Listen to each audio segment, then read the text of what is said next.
corners on my head, big rim and a flat. And if it wasn't for three corners, it wouldn't be like that. New style, fresh vibes, I'm gonna make it last. Got a new look, I'm gonna show it off fast. A statement from Leon Muskrat. Opus Corner is being rebranded as Z. Z is the future, powered by AI. Z will connect us all in ways we are just beginning to imagine. And now for some funny AI stories. Once upon a time in the quaint village of Spudsville, there lived a potato named Mr. Tater Tot.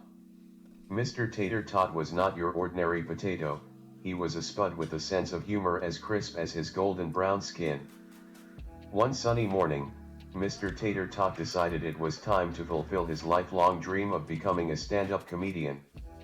He believed that laughter was the best seasoning for life, and what better way to spread joy than through a good old-fashioned potato joke.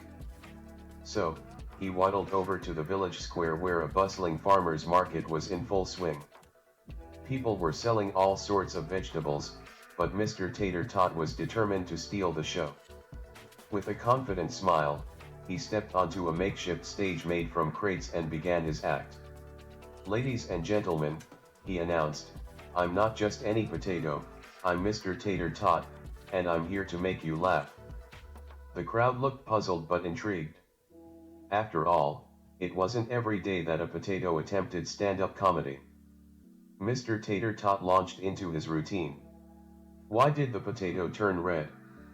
Because it saw the salad dressing, he quipped, and a few chuckles rippled through the audience. Encouraged, he continued, "Did you hear about the potato who joined a band? He was a real chip off the old block."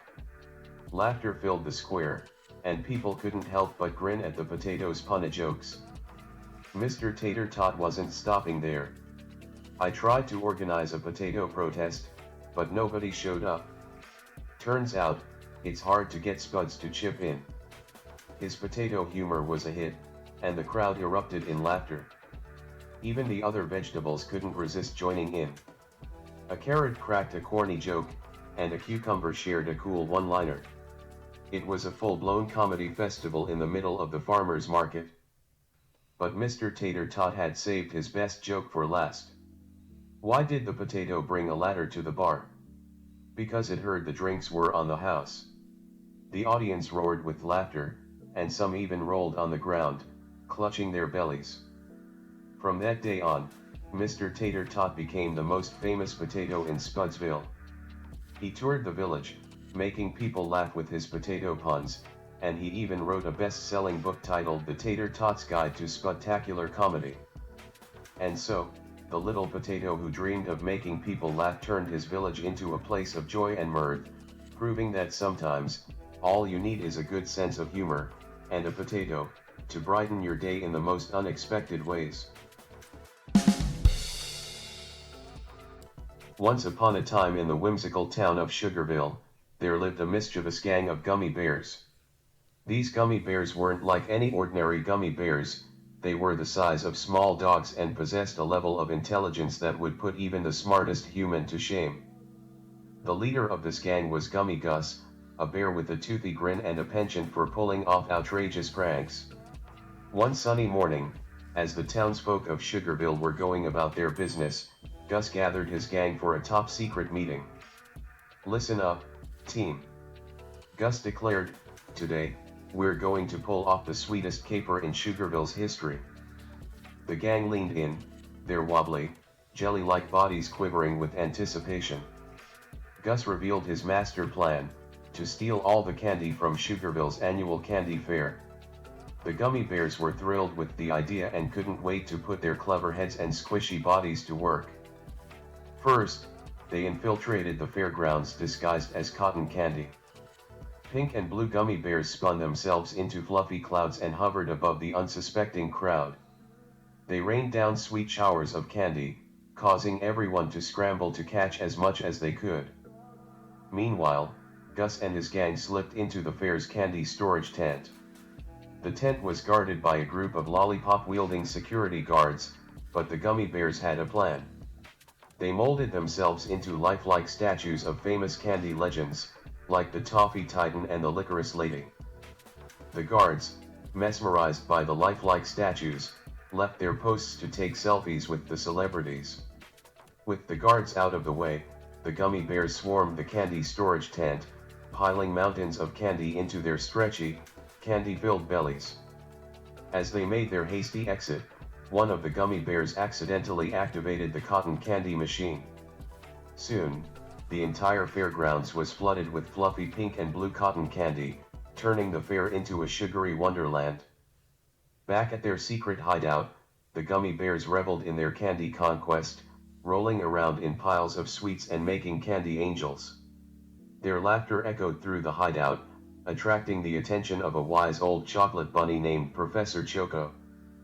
Professor Choco, the town's foremost candy expert, had heard about the candy fair chaos and decided to investigate. He followed a trail of gummy bear footprints and cotton candy fluff to the hideout. "Ah, I see you've had quite the adventure," Professor Choco said, chuckling at the gummy bear gang. Gus, feeling a pang of guilt, confessed to their caper. But instead of scolding them, Professor Choco proposed a deal. He would help them return the stolen candy in exchange for the promise that they would never pull such a prank again. The gummy bears agreed, and with Professor Choco's guidance, they distributed the stolen candy back to the townsfolk, who forgave them once they heard the tale of their sweet caper. From that day forward, the gummy bears of Sugarville became renowned for their clever pranks, but they always made sure to keep their mischief on the lighter side of sweetness. And they never forgot the day they turned the candy fair into a cotton candy extravaganza, a legend that would be retold for generations to come in the whimsical town of Sugarville.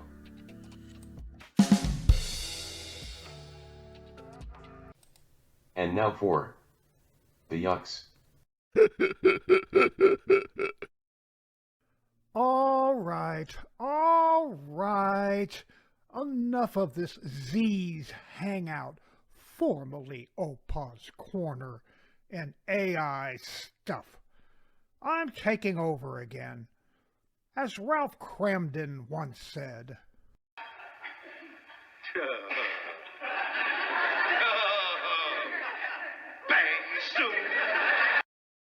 "So, Mr. Muskrat, I'm sending you to the moon."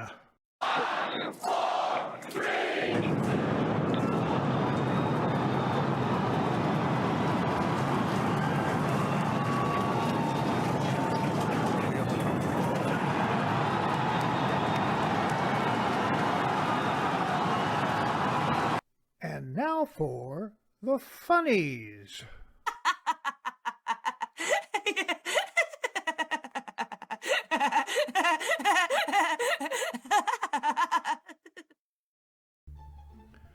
If anybody wants keys, you're on your own.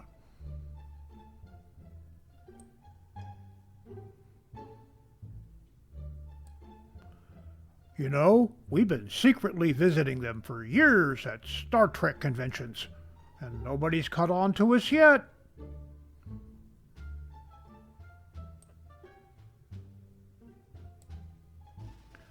I read that you're looking for someone to do light housework.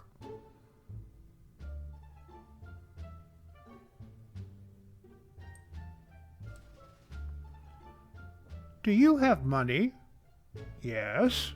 Buy a Corvette. Do you have money? Not for a Corvette. Blasphemy! Buy a Corvette. Do you have money? No. Do you have a job?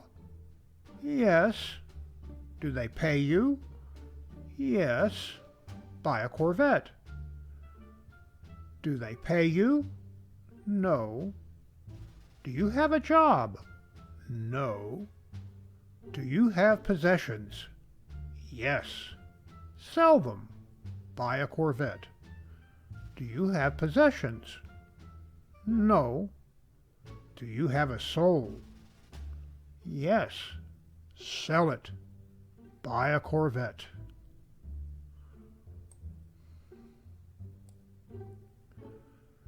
Here he comes now. Be sure to congratulate him. Heaven's Employee of the Month, June, God. July, God. August, God. September, God.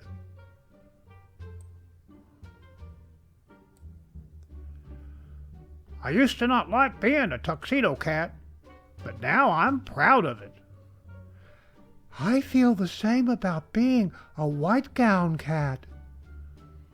That's not a thing, Jessica. Stop trying to make it a thing.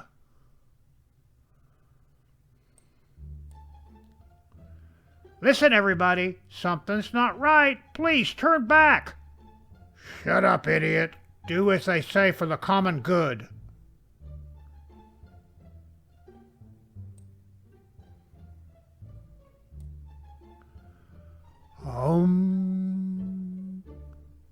That dude's got it all backwards.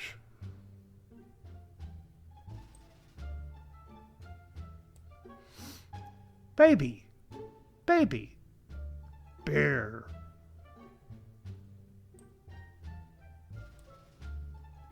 Keister Island.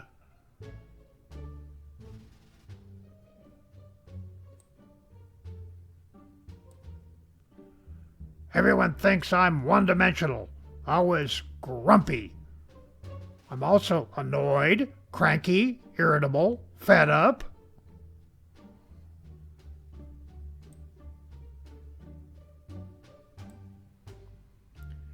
Give me a sentence with the word dandelion in it. The cheetah is faster than the lion.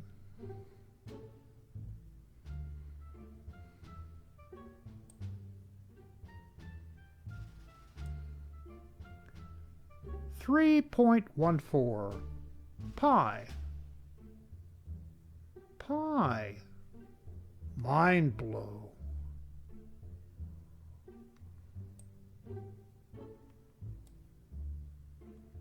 Now we'll find that varmint for sure. Red Cloud can read even the smallest trail signs.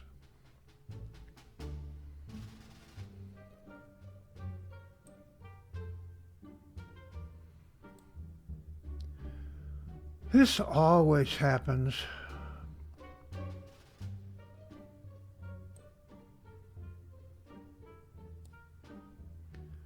Blind obedience rarely shares company with common sense. Watch for falling rocks. Hey, I see one!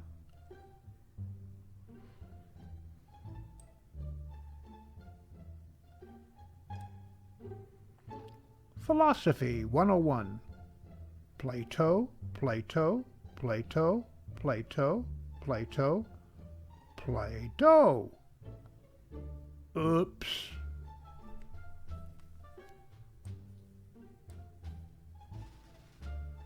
Earlier today I was really happy.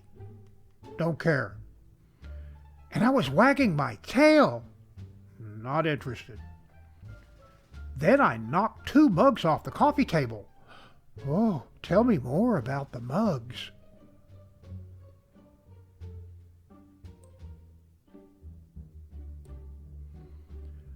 Before the Iron Age.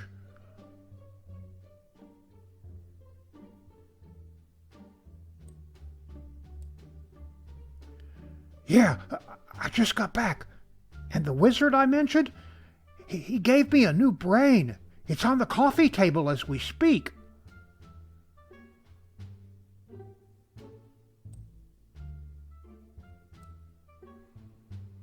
Hang on, Betty. Someone's bound to see us eventually.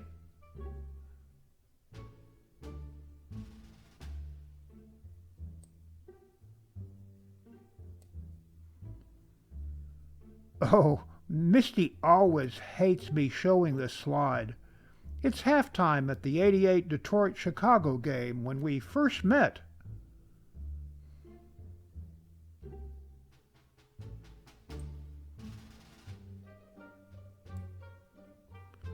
Why people named Buddy hate to drive. Hey, Buddy, move that thing. Watch it, Buddy.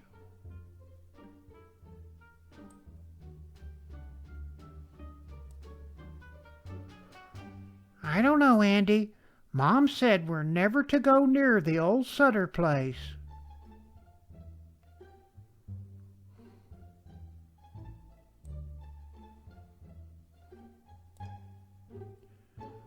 Most interesting, ma'am. You've identified the defendant as the one you saw running from the scene. I take it, then, that you're unaware that my client is a walking stick.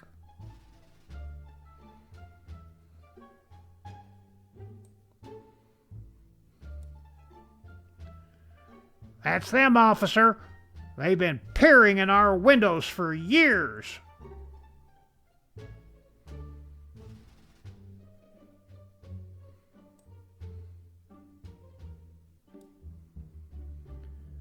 If you don't think you can make it into work tomorrow, give me a call.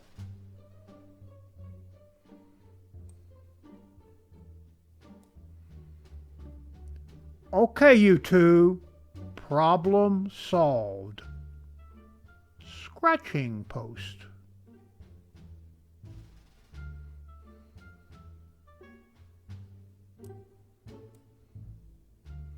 Pet psychiatrist waiting room.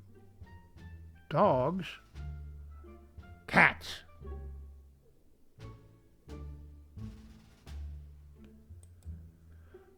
Well, here we go again. I before E, except when your foreign neighbor Keith receives 8 counterfeit beige sleighs from feisty, caffeinated weightlifters. Weird. And that concludes an Opa's Corner for this week. Mein Hut, der hat 3 Ecken. 3 Ecken hat mein Hut. Und hat nicht 3 Ecken, dann ist es nicht mein Hut. Opa's Corner is now available on my own YouTube channel. Like, share, and subscribe.